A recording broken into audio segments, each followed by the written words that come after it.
Muito boa tarde, estamos de volta com o podcast Coisas do Cotidiano, quase sendo flagrado aqui arrumando a meia do sapato, e estamos muito felizes de estarmos aqui hoje novamente, contando com a sua presença, o seu acompanhamento, sua participação, e você já pode enviar suas dúvidas, seus questionamentos, sugestões de temas, críticas, diretamente para o nosso WhatsApp no 64996031234 ou para o nosso fixo aqui no estúdio 3014-4009.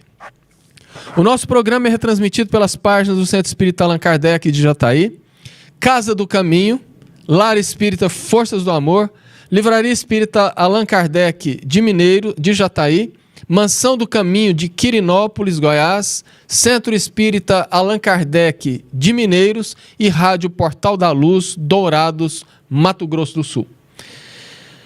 Antes de começar, eu convido a todos para que nós possamos elevar os nossos pensamentos até Jesus e assim poder agradecer pela oportunidade de estarmos aqui mais uma vez reunidos a fim de reflexionar em seu nome, estendendo essa nossa oração a todos os necessitados,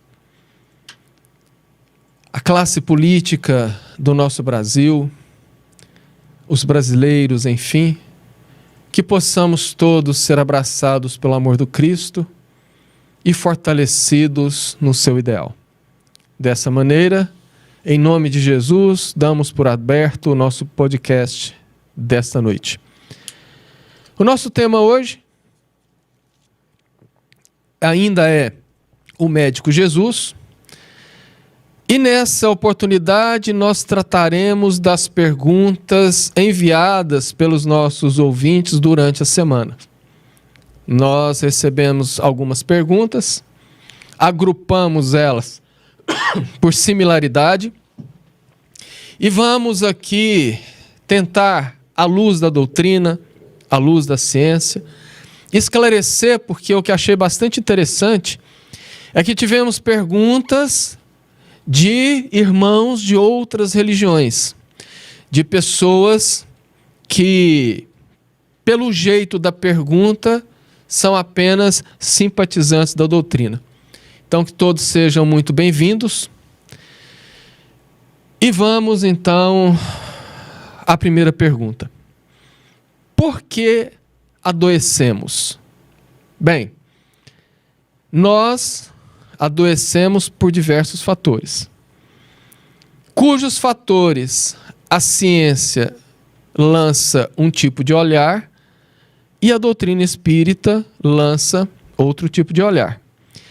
Cientificamente falando, nós adoecemos quando não estamos em equilíbrio e o nosso corpo se torna suscetível a alguma mazela, alguma enfermidade, algum possível adoecimento. E o desequilíbrio contínuo pode gerar sintomas físicos, sintomas psicológicos que vão influenciar no nosso sistema imunológico. Então, cientificamente falando, em resumo, o nosso corpo em desequilíbrio pode gerar causas físicas ou causas psicológicas.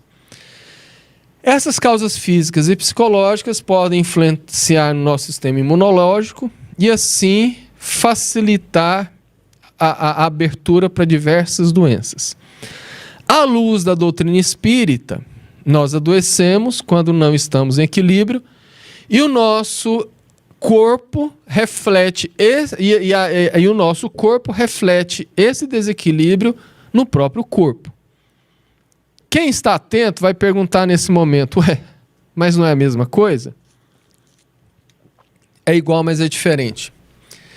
Porque a diferença está nos conceitos do que seja corpo, do que seja doença. Porque para a ciência, que é materialista, nós somos apenas corpo. A ciência, ainda no patamar evolutivo que nós estamos, ela trata apenas o corpo, ela trata a doença e geralmente apenas os sintomas da doença. Dificilmente vai-se à origem, que nem sempre está no corpo. Então a ciência caminha até um determinado ponto e para. Ao longo da evolução da humanidade, a ciência sempre vai dando passos para frente. Mas é uma evolução paulatina, aos poucos, andando e parando. Por quê? Porque faz parte do processo o conhecimento, as descobertas. A doutrina espírita, ela caminha um pouco mais à frente e vai iluminando o caminho da ciência que vem atrás. E desde o surgimento da doutrina espírita tem sido assim. Quando nós falamos, por exemplo, em tecnologia, nós encontramos nas obras de André Luiz antecipando tecnologias em mais de 60 anos, como a TV de LCD, como a ressonância magnética e tantas outras que nós podemos encontrar não só nas obras de André Luiz, como na literatura espírita como um todo. Em relação às questões morais, a doutrina espírita, eu, Carvalho, considero que está a anos-luz à frente das ciências psicológicas. Que, parafraseando um técnico da área psicológica, agora eu confesso que eu não me lembro se é um psiquiatra ou um psicólogo, dizendo que as ciências psicológicas ainda jazem na Idade Média. Isso não é eu não vi ele falar isso como uma crítica. É porque ele quis dizer que a mente ainda é muito desconhecida para a ciência, como é verdade. Então, a doutrina explica que nós não somos um corpo. Nós somos uma alma que tem um corpo. E não como a ciência imagina que somos um corpo que tem alma. E aqui está o X da questão. Porque quando a alma está em desequilíbrio, ela reflete no corpo. É o que equivale a dizer do antigo ditado latim: mens sana in corpore sano, mente sã em corpo são. Nós, enquanto encarnados, vivemos numa tríade de mão dupla: espírito, perispírito e corpo físico.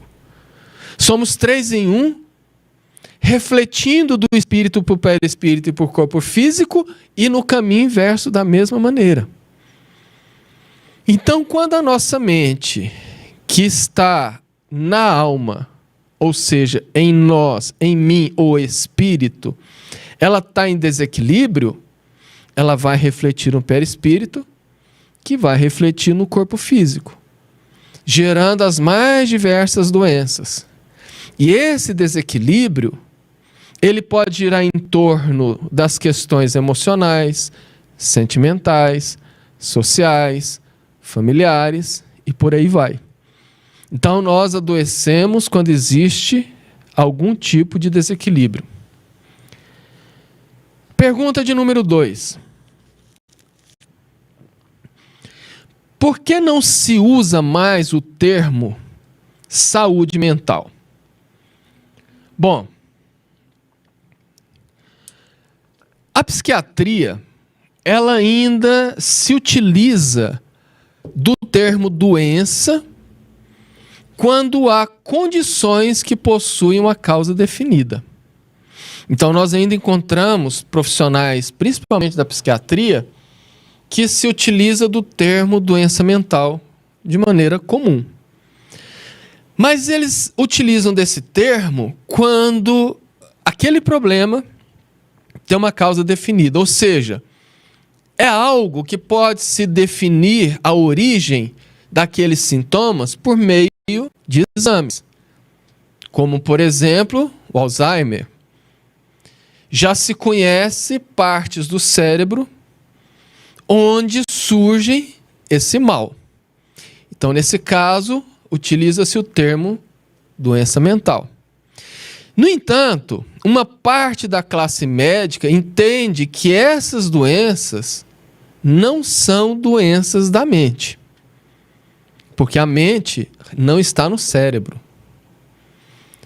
E a mente não é um órgão, não tem marcadores biológicos, não existe um exame de sangue, um exame de ressonância magnética ou coisa do gênero que vai determinar algum problema, algum desequilíbrio na mente. A mente não é um órgão e nem está no cérebro. É por isso que para essa parte da classe médica não se usa mais o termo doença mental, mas transtorno mental. E nesse caso, existem pessoas, por exemplo, que usam o termo doença mental de maneira pejorativa, o que é um equívoco lamentável. Por exemplo, pessoas com deficiência intelectual, geralmente são chamados de doentes mentais, retardados mentais. No entanto, o termo correto seria pessoa com deficiência intelectual, ou ainda pessoa com deficiência mental, mas não pessoa com doença mental, porque a deficiência não é uma doença. Então nós precisamos compreender esses conceitos para que possamos utilizar de maneira justa e saber quando, porventura, tivermos que conversar alguma coisa nesse sentido. A pergunta de número 3. Se Jesus queria a nossa cura, por que é que ele não falou mais claramente e utilizou apenas das parábolas? É uma pergunta bastante interessante. Eu gostei de ter recebido essa pergunta. Por quê? Veja bem, aqui nós precisamos entender o conceito cura e o que são as parábolas. O conceito cura nós vamos definir e discutir mais ao longo do programa em função das próximas perguntas.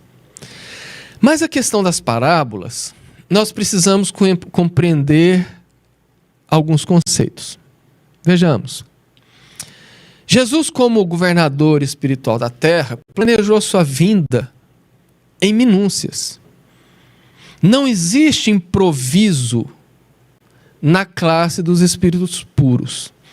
Tudo é feito milimetricamente, muito bem organizado, muito bem pautado, de maneira a dar certo. Onde eu quero chegar com essa afirmação? Que Jesus não escolheu os judeus para reencarnar entre o povo judeu por acaso. Jesus os escolheu porque dentro da cultura hebraica, da cultura judaica principalmente, existia, como existe até hoje, uma tendência aos símbolos, às metáforas. Assim, mais ou menos como nós, goianos e mineiros, falamos. A onça vai beber água. Ué, mas onça bebe água, sim, mas o significado não é esse. A cobra vai fumar. Ninguém nunca viu cobra fumar. Se você estiver conversando com um alemão, por exemplo, e falar uma gíria, hoje a cobra vai fumar, ele vai imaginar que aqui no Brasil cobras fumam. E não é isso. Isso é uma metáfora. Isso é um sentido figurado que alguém deu para um termo que tem outro significado. Eu sempre gosto de dar um exemplo para que todos entendam. Se você colocar uma frase num bilhete, dizendo assim, hoje a cobra vai fumar. Nem que chova canivete, mas quando eu chegar em casa, eu vou ensinar para o meu filho com quantos paus se faz uma canoa, porque ele tomou bomba no colégio. Todos nós entendemos o que eu quis dizer. Mas se eu pego esse bilhete, dobro, coloco numa caixinha, fecho, e essa caixinha é aberta apenas daqui 500 anos, por uma cultura totalmente diferente da nossa, uma cultura oriental, por exemplo, eles abrirem, eles vão se assustar, falar, mas naquela época no Brasil cobra fumava, chovia canivete. E não é esse o contexto. Para que a pessoa compreendesse o que eu estava falando, ele tinha que estudar a minha cultura, como era a linguagem e o idioma no meu tempo. E aí ele iria compreender. É o que não faz a maioria daqueles que leem a Bíblia. leem apenas o texto de maneira superficial, sem se atentar para a idoneidade da tradução, e não entende que aquele texto foi feito para um povo, num contexto, numa época e de uma cultura. Então não tem como eu pegar um texto escrito há 2000 anos para um povo totalmente diferente culturalmente do nosso e ler como se tivesse sido escrito ontem. Então, isso é bastante complicado, porque, por exemplo, o Novo Testamento foi escrito em grego. Grego é um idioma muito diferente do nosso. Só para você ter uma ideia, o grego a gente escreve ele todo emendado, sem pontos, sem vírgulas, sem espaçamentos. Então você pega termos e traduz e vem o equívoco. Ok, isso aí eu entendi, mas você não explicou por que Jesus falava por parábolas. Bom, Jesus falava por parábolas justamente porque os símbolos têm um poder de permanência e de penetração muito grande. Quando Jesus falava algo de maneira simbólica, é como se eu pegasse aquele símbolo, botasse dentro daquela caixinha do bilhete e deixasse no tempo. Em cada etapa do nosso processo evolutivo, como por exemplo, se eu abro aquela caixinha 1000 anos depois, eu, como espírito, 1000 anos depois, eu já tenho um certo amadurecimento que eu não tinha 1000 anos antes. Então aquilo vai fazer com que eu entenda aquele símbolo de uma maneira. Daí mais 1000 anos eu vou abrir e já mais amadurecido espiritualmente, eu vou compreender de outra maneira. Então em cada época, em cada fase do tempo que eu abrir aquele símbolo, eu vou interpretar de uma maneira sem perder o sentido. Ele não vai se perder no tempo.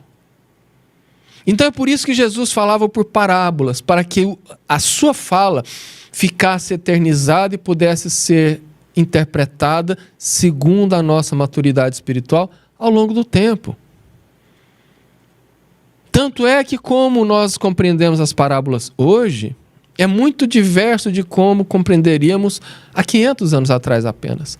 Assim como é muito diferente do que queremos compreender daqui 1000 anos. Porque a mensagem de Jesus é uma mensagem universal. Emmanuel diz que o evangelho pregado, trazido por Jesus na Terra, é o mesmo evangelho colocado em todo o universo. Por quê? Porque a verdade é uma só. A verdade divina é uma só. As leis são aquelas imutáveis. Mas que nós só vamos compreendendo a partir do momento que estamos prontos para compreender. E sendo dito em parábolas, a gente vai compreendendo à medida que vamos amadurecendo. Pergunta de número 4. Como Jesus pode curar as minhas doenças se ele ainda não voltou? Repetindo, como Jesus pode curar as minhas doenças se ele ainda não voltou? Bom, também aqui nós precisamos compreender alguns conceitos para poder refletir melhor sobre isso. O primeiro conceito é que não é Jesus, o homem histórico, que cura. A cura se dá em nós mesmos, a partir do momento que nós seguimos os ensinamentos do Mestre, do Cristo. E a verdadeira cura não é essa cura do corpo que a gente vê. Porque, como eu disse no começo, a cura do corpo é apenas reflexo das nossas escolhas e que, gerando um desequilíbrio na alma, gerando um desequilíbrio no nosso perispírito, vai desaguar no corpo físico em forma de doenças, em forma de transtornos.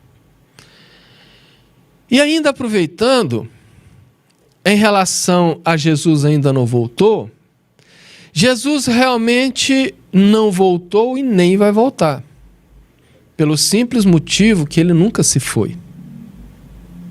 Nós espíritas sabemos que a morte é apenas a mudança de um plano, de uma condição. O espírito que preexiste ao corpo físico, ele sobrevive à morte daquele corpo físico e continua vivo. Então Jesus sempre esteve conosco, veio corporificado para poder ser visto, para poder conviver com nós outros. Esse corpo ficou e ele continuou. E Jesus não precisa estar presente fisicamente para promover as curas. Porque aquelas curas que Jesus fazia durante os seus périplos, que ele curava cegos, que ele curava leprosos, que ele curava toda sorte de problema, ele fazia, não era com o intuito de curar apenas aquelas pessoas. Ele fazia porque aquilo era uma maneira cabal, inquestionável, indiscutível de que ele era o Messias, de que ele era alguém especial. Embora fora chamado de bruxo, de feiticeiro, de alguém que enganava o povo com truques, porque sim, Jesus foi acusado disso tudo aí. Então, ele não deve voltar porque na verdade ele nunca se foi. Pergunta de número 5. Por que Jesus não curou a todos? Ele não poderia ter feito isso se quisesse? Sim e não.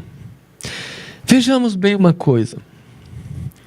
Para os nossos irmãos católicos, evangélicos, Jesus fazia milagres. Milagre é um termo que nós usamos para definir aquilo que nós não sabemos explicar. Então, se o Claudinho está fazendo esse programa chegar até o seu celular ou até o seu computador, se nós trouxéssemos aqui, por exemplo, um indígena, daqueles que nunca tiveram contato com a civilização, na linguagem deles vão chamar isso de milagre, porque eles não sabem explicar. Mas tecnologicamente falando, é perfeitamente normal e explicável. É o que acontecia com as questões relativas às curas de Jesus. Jesus não promoveu milagre, porque fazer o milagre seria derrogar as leis divinas. E Jesus, como espírito puro, conhecedor de todas as verdades divinas, dentro da capacidade de um espírito puro, obviamente, ele sabe que ele jamais poderia derrogar as leis divinas. Então, ele não promoveu o milagre. Tanto é que, por exemplo, a ressuscitação de Lázaro não foi que Jesus fez alguém voltar da morte. Hoje, todos os estudiosos, historiadores, são quase unânimes em dizer que Lázaro tinha catalepsia. Aquela doença que a pessoa diminui tanto o seu metabolismo que ela parece morta, os batimentos caem para 3, 4 por minuto, a respiração fica quase ausente. E naquela época que não existiam equipamentos para testar como existem hoje, a pessoa achava que estava morta. Inclusive, abrindo parênteses, só para ilustrar, o termo velório e o velório data da Idade Média, porque naquela época, segundo os historiadores, as pessoas mais abastadas, mais ricas, utilizavam talheres à base de estanho. E o estanho, assim como o mercúrio, ele é acumulativo no sistema nervoso central e causa diversas doenças e problemas. Então, do nada a pessoa caía morta. Eles pegavam, já enterravam. Porque naquela época não fazia o velório propriamente dito. E muita gente foi enterrada viva, porque voltava. e estava dentro de um caixão. E eles então, depois de muito tempo, chegaram a essa conclusão, criaram o ritual de a pessoa caiu morta, coloca ela lá numa mesa, numa cama, e todo mundo ficava ali ao lado, aguardando as 24 horas para enterrar depois. E como geralmente era no interior de castelos, ou à noite não existia energia elétrica, o pessoal ficava segurando vela, daí o nome velório. Então veio disto. Portanto, se Jesus tirasse uma pessoa da morte e voltasse, ele estaria revogando uma lei natural. Porque hoje nós sabemos que o que liga, o fio, vamos chamar assim, que liga o espírito ao corpo físico depois de rompido, não mais volta. Mas enquanto não for rompido, pode ser voltado. E por que Jesus não curou a todos? Por 2 motivos.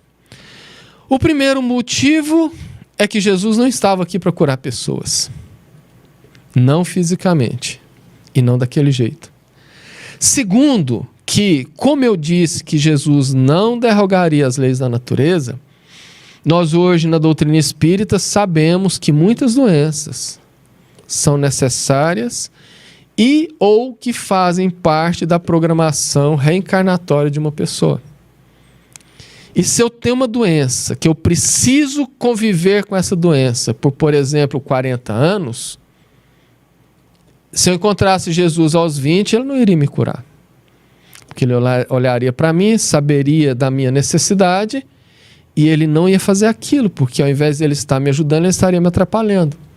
Porque se eu tenho a necessidade daquela doença, por qualquer que seja o motivo, se eu tirar ela antes, ou eu vou apenas prolongar, prorrogar, jogar isso para frente e depois ter que enfrentar, ou colher as consequências de não ter passado por aquilo. Jesus veio para curar almas, e não curar almas através de milagres, mas o curar almas através da sua mensagem. Curar almas através da nossa mudança de comportamento ao entender a mensagem do Cristo, porque é isso que leva à cura. Pergunta de número 6.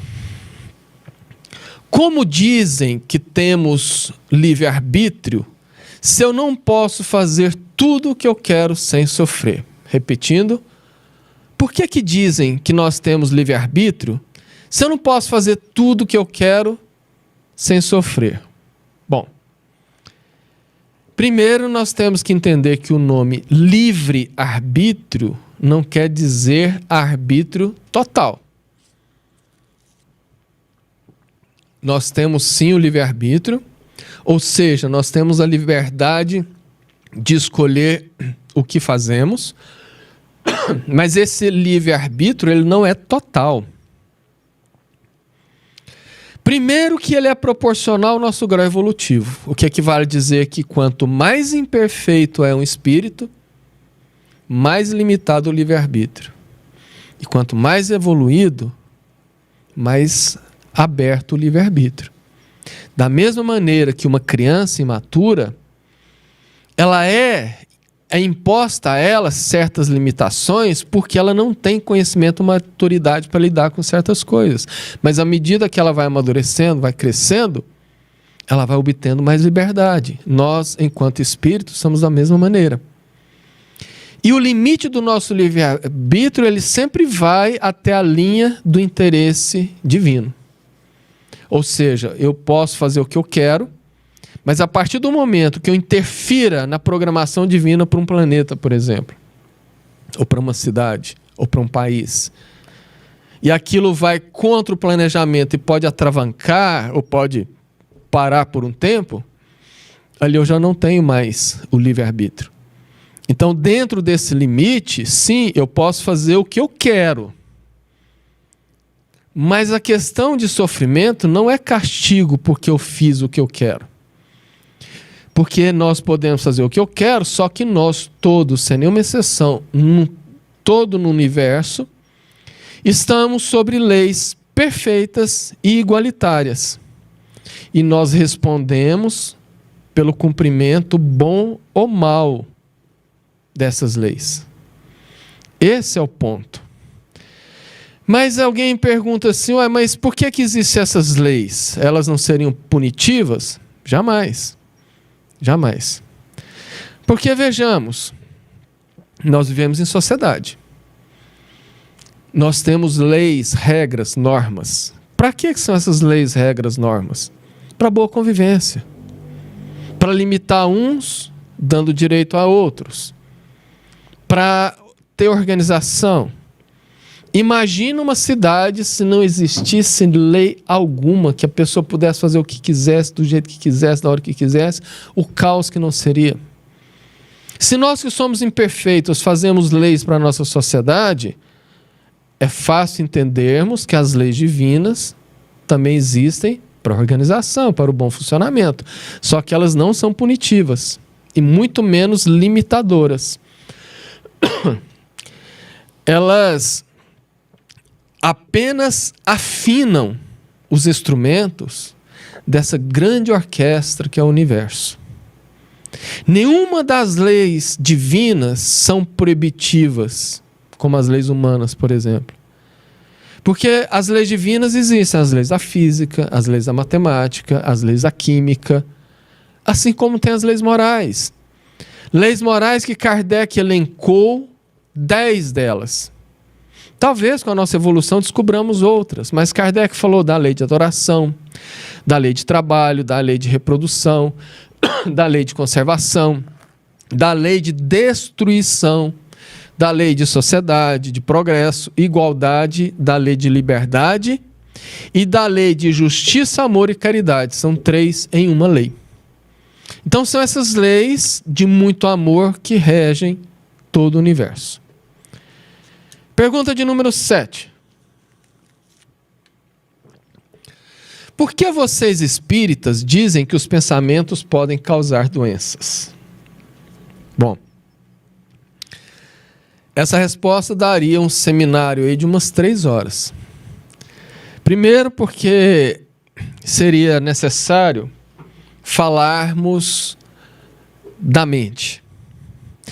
Depois do mecanismo do funcionamento da mente. Depois do perispírito. Depois das ligações e interferências do perispírito no corpo físico. E apenas compreendendo esse sistema é que nós entenderíamos em profundidade por que os nossos pensamentos causam doenças.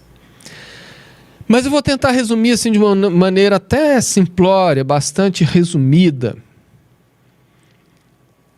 Lembra que no começo eu disse que, cientificamente falando, nós adoecemos quando existe algum tipo de desequilíbrio no nosso corpo. O pensamento é uma espécie de energia criadora. O pensamento é gerado pelo espírito. Esse pensamento, ele tem força. Esse pensamento pode criar, como pode destruir. Se ele pode criar ou destruir, ele pode fazer o mesmo comigo. Porque o pensamento ele ganha o universo em ondas eletromagnéticas, que também são diferenciadas em ondas longas, curtas, ultra curtas, a depender do tipo de pensamentos. Então, pensamentos bons ou pensamentos maus. O problema é que quando eu emito esse pensamento, se nós formos fazer assim, uma analogia tanto grosseira como eu disse, imaginando que a alma está no interior do corpo como a semente de um abacate. A carne ali do abacate, a polpa do abacate, seria o perispírito. E a casca do abacate, o corpo físico. Aquela semente que está lá no meio, para ela emitir qualquer coisa para fora, essa coisa vai passar pela polpa, pelo perispírito e pela casca, que é o corpo físico. Então imagine que aquela semente emita ondas eletromagnéticas. Isso vai passar pelos dois. Quando nós interpenetramos algum objeto, a depender da matéria desse objeto, ele pode servir de filtro, retendo algumas partículas. Então, imaginemos que eu estou emitindo bons pensamentos. Esses pensamentos passam pelo meu perispírito, passam pelo meu corpo, e como são bons, gera equilíbrio no meu organismo, no meu perispírito, no meu corpo. E quando eu emito maus pensamentos, vai ficar retida essas partículas, vamos chamar de negativas, essas partículas deletérias, que vão ficar circulando pelo meu perispírito, assim como o sangue circula pelo sistema venoso arterial. A função do sangue é literalmente alimentar cada célula do meu organismo. E essas partículas dos pensamentos ruins vão intoxicar cada célula do meu organismo perispiritual. Como o perispírito está interligado ao corpo físico, molécula a molécula, desequilibrando uma célula perispiritual, vai refletir no corpo físico. É o que André Luiz falou de circuito fechado de pensamento. Então esse seria, assim, de uma maneira ultra, mega, super resumida e de uma maneira bastante simplória, por que os nossos pensamentos podem causar doenças, mas também pode causar cura, pode causar equilíbrio, desde que a gente vire a chavinha e comece a emitir bons pensamentos. Pergunta de número 8. Por que tantos casos de depressão na sociedade? Parece que na minha infância ou adolescência isso não existia. É uma pergunta também bastante interessante. Porque parece que ultimamente, principalmente talvez aí nos últimos 5 anos, os casos de depressão têm aumentado assim exponencialmente. Mas isso tem um motivo, ou 2. O primeiro motivo é que antes não existiam os diagnósticos que temos hoje. Então, muitas vezes, a depressão era ignorada. Antigamente, não existiam, por exemplo, as redes sociais, que hoje colocam online, ao vivo, qualquer pessoa em qualquer situação no mundo inteiro. E isso faz com que os casos apareçam mais.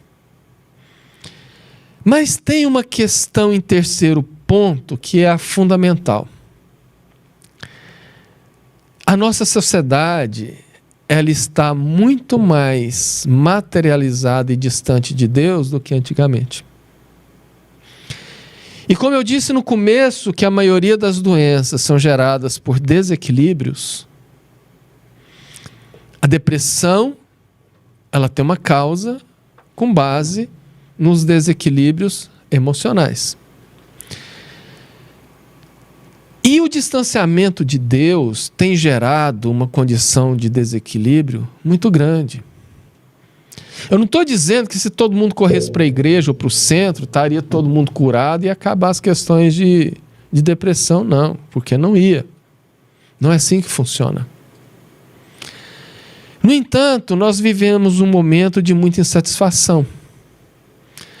Porque muita gente não está satisfeito com a vida que tem, com os problemas que tem, com a família que tem, com o trabalho que tem, com o corpo que tem, com a condição econômico-financeira que tem.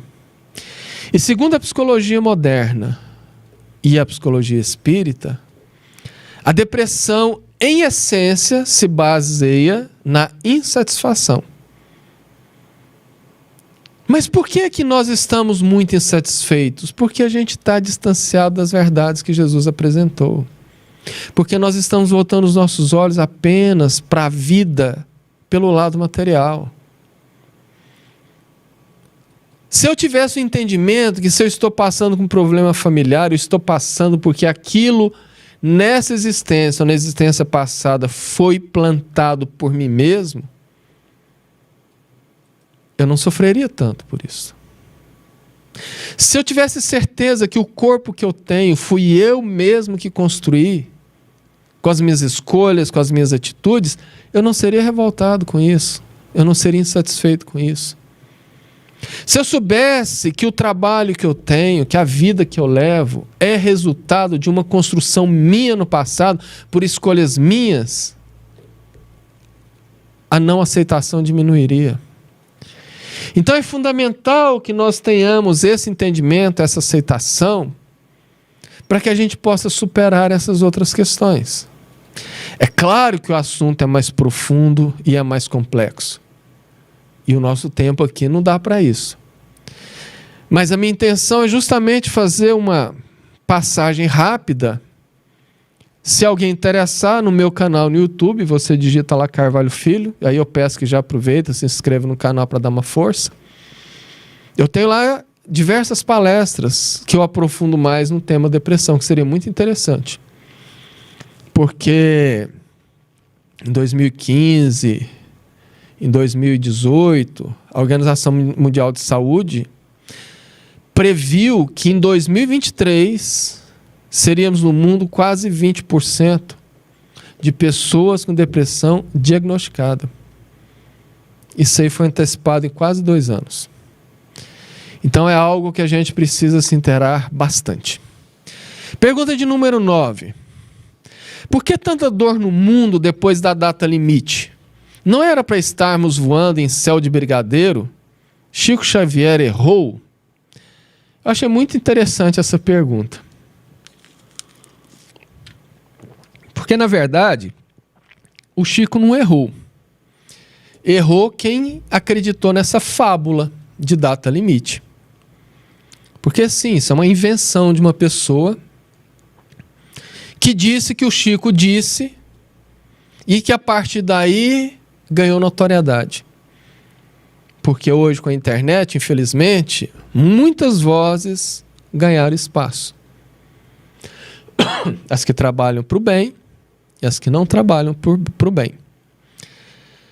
Para começar a conversa, um espírita que estuda sabe, porque lá no livro dos médiuns, Kardec fala, os espíritos falam, melhor dizendo, que os espíritos superiores jamais preveem com datas. Porque os acontecimentos do mundo são muito relativos e muito mutáveis. Uma decisão pode mudar todo um planejamento. E que a marcação de data é o primeiro indício de mistificação, de fraude. O segundo ponto é que a gente precisa entender que a transição planetária, ela acontece dentro do tempo de Jesus, não dentro do nosso tempo. A gente quer tudo para ontem, para essa existência, e não. A transição leva séculos, às vezes milênios. Olha como está o planeta. Olha como estão as pessoas envolvidas em guerras, em corrupção, em crimes de toda sorte. É muita gente numa situação muito complicada. Essas pessoas, assim como nós no passado, terão as suas oportunidades de redenção através da reencarnação, através das reparações. Isso vai alguns séculos. Eu sinto decepcionar quem está achando que em 2057 a gente vai estar no mundo de provas e expiações. Para começar, não é a Terra que vai mudar. São os habitantes da Terra. Hoje, o Divaldo Franco já vive no mundo de regeneração. Por quê? Porque é o mundo interior dele. Nós temos pessoas nesse planeta que ainda vivem no mundo primitivo. Pessoas que matam as outras, que esquartejam, que praticam toda sorte de barbárie. São criaturas que vivem interiormente o mundo primitivo. Percebe? Até todos esses desencarnarem, reencarnarem, desencarnarem, reencarnarem mais lúcidos, ainda vai tempo. Aí alguém vai falar assim, não, mas é porque, na verdade, Esses espíritos serão todos degradados e chegarão vários de vários orbes e vão tomar o lugar dele. Então, se isso fosse desse jeito, não seria uma transição planetária, seria uma substituição planetária. Porque sim, eles virão, alguns já estão aqui, mas é numa quantidade muito, muito, muito menor que a gente imagina. Talvez alguns milhares desses espíritos ajudarão a promover a mudança na Terra, alguns milhares. Hoje nós somos mais de 8 bilhões. Entende? Então, assim, cada um fala o que quer. Mas eu, assim como o próprio Divaldo disse, eu não tenho obrigação nenhuma de acreditar em fábulas. Até mesmo porque falar que o Chico disse algo depois que ele desencarnou, para ele não poder desmentir, é muito fácil. Essa história nunca apareceu antes do Chico desencarnar, só depois. Percebe? A nossa última pergunta de hoje. Por que dizem que Jesus é o médico das almas? Ele não poderia curar os corpos? Poderia, e como a gente comentou aqui, curou. No entanto, a verdadeira cura, como nós também vimos aqui hoje, não está no corpo. A doença do corpo é apenas reflexo do que nós trazemos em nós, as almas, em nós, os espíritos. É uma consequência. Então Jesus, se ele tivesse preocupado com corpos, ele não estaria curando. Ele estaria tirando uma dor momentânea. Porque a alma que habita aquele corpo, se não se curasse, mesmo Jesus sanando todas as consequências daquela enfermidade da alma, mais para frente ele ia ter doença de novo.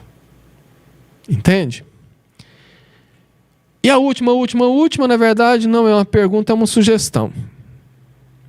O ouvinte diz assim: você poderia fazer uma palestra sobre o tema A Carne é Fraca. É um tema bastante interessante.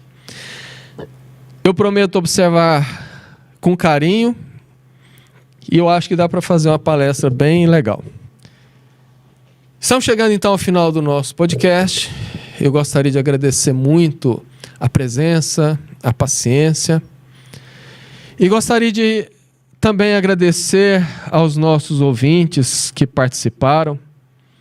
A Dani, de Dani Presentes e Variedades, o Peninha Cabral, a Mireia Pérez, a Eni Franco Carvalho, a Aline, Fátima Daniela, a Neuza Barbosa e todos os demais que nos acompanharam. Eu gostaria de convidar a todos para que possamos erguer os nossos pensamentos a Jesus e agradecer por esta oportunidade de aprendizado, de reflexão.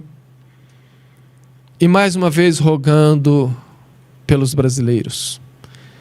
Mais uma vez rogando por cada um desse planeta. Tanto no mundo espiritual quanto no mundo físico.